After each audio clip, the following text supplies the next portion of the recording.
Cette vidéo vous présente l'origine des sources de lumière colorée. Dans notre environnement, on trouve toutes sortes de sources de lumière colorée, les phares des voitures, le feu, le soleil, les lampes à vapeur de sodium de la rue ou les faisceaux laser. Le spectre de la lumière provenant d'une lampe incandescente est continu. Il présente toutes les radiations, du violet jusqu'au rouge, du domaine visible de la lumière. On dit que sa lumière est polychromatique. Il n'en est pas de même pour le faisceau laser.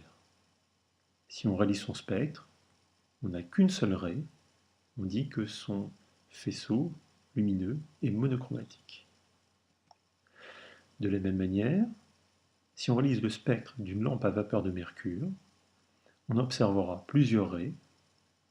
Elle est donc polychromatique, mais en plus, elle est discontinue. Elle ne présente pas toutes les raies, pas toutes les couleurs du spectre du domaine visible de la lumière. En observant ce dernier spectre, on déduit quelque chose de fondamental. La lumière provenant de la lampe à vapeur de mercure n'est pas capable d'émettre toutes les radiations du domaine visible, mais seulement certaines qui lui sont spécifiques. L'explication de ce phénomène a été apportée au début du XXe siècle par Niels Bohr, à savoir que l'énergie d'un type d'atome ne peut prendre que certaines valeurs spécifiques. À ces valeurs d'énergie va correspondre des états d'énergie possibles pour l'atome. On peut ainsi construire, pour chaque type d'atome, un diagramme énergétique proposant les niveaux d'énergie possibles pour un atome. En voici un exemple. E0 est le niveau fondamental, E1, E2, E3 sont des niveaux d'énergie possibles pour l'atome. Ces derniers niveaux d'énergie, E1, E2, E3, sont des états excités de l'atome.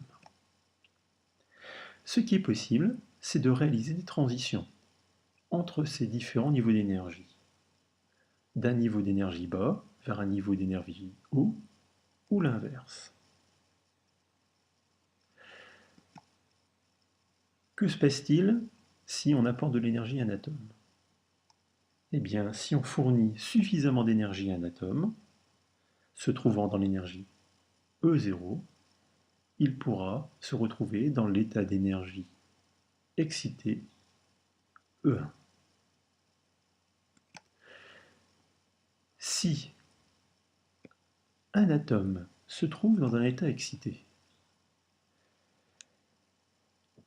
il retournera naturellement à un état d'énergie inférieur. Et c'est à ce moment-là qu'il émettra de la lumière.